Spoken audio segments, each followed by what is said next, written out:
podcast yang anak apa namanya, anak istimewa tuh yang di topik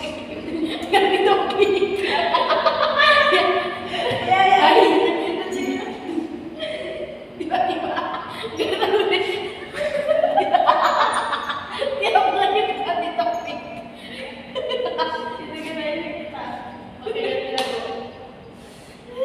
Kangen tadi cara dulu itu mah aku kesal dengan jarak yang sedikit memisahkan kita hingga aku hanya bisa berbincang denganmu di WhatsApp.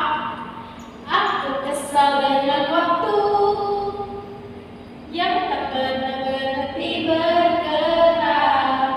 Barang sejenak agar ku bisa menikmati tawamu. Ingin ku berdiri di sebelah sana menggenggam jari-jarimu, mendengarkan lagu Sheila On 7 seperti waktu itu. Saat kau di sisiku, sering-sering dan tunggulah sampai di sana.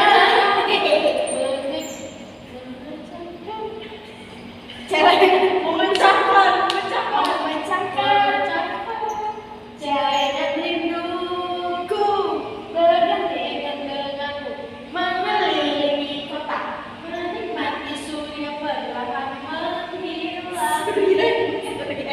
Senja, surya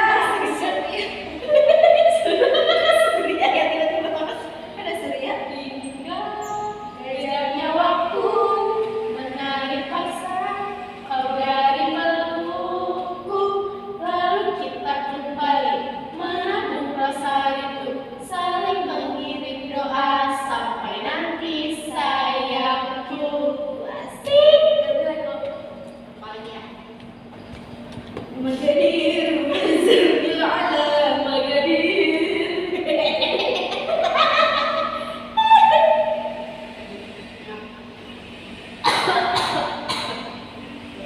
Analisis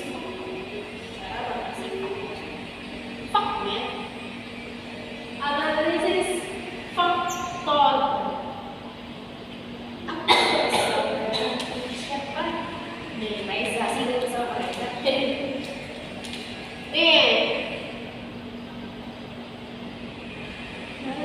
Analisis faktor pertama kali dikemukakan oleh Charles Perman tahun 1909. Kenapa? Nggak tahu ya. Mau buat telepon tujuannya. Apa ya? Coba deh apa? Untuk menjelaskan mengapa himpunan psikotes kemampuan mental berkolerasi tinggi satu sama lain. Menjelaskan kenapa psikotes berkorelasi tinggi satu sama lain.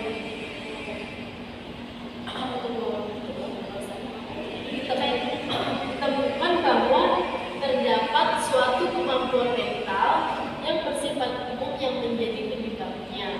Berarti dasar pemikiran itu ada penyebab bersama atau yang disebut faktor.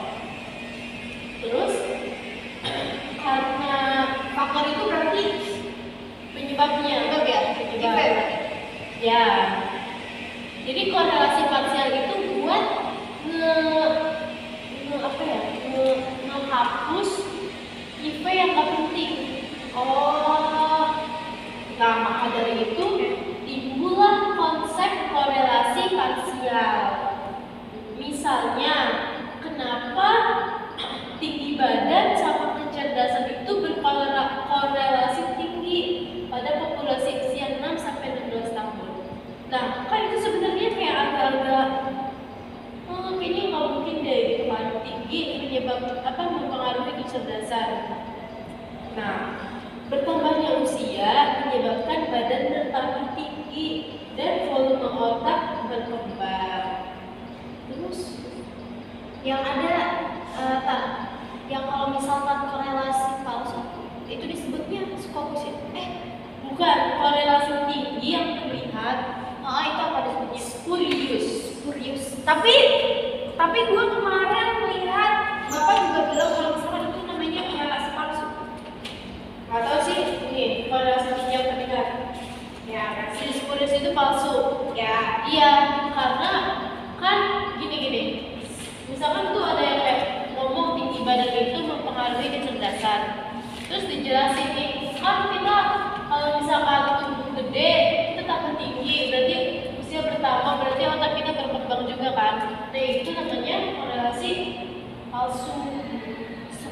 Spurious. Atau palsu.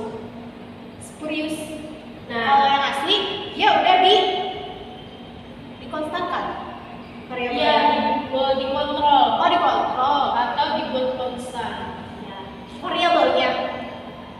Iya, Itu korelasi asli berarti dia itu variabelnya udah dikontrol atau dikonstan. Yes, exactly. Kalau korelasi parsialnya,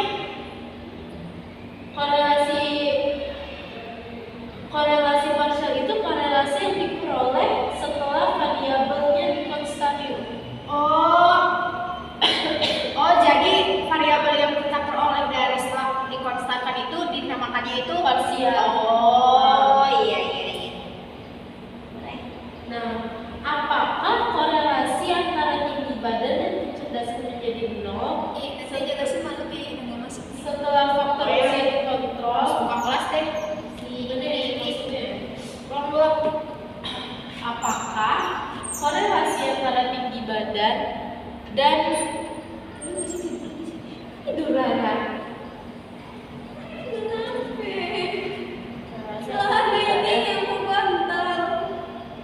Kan kalau nol itu berarti nol itu artinya apa nih? Kalau nol itu udah ini ya? Apanya yang kalau misalkan dihitung di Oh signifikan apa enggak? Heeh.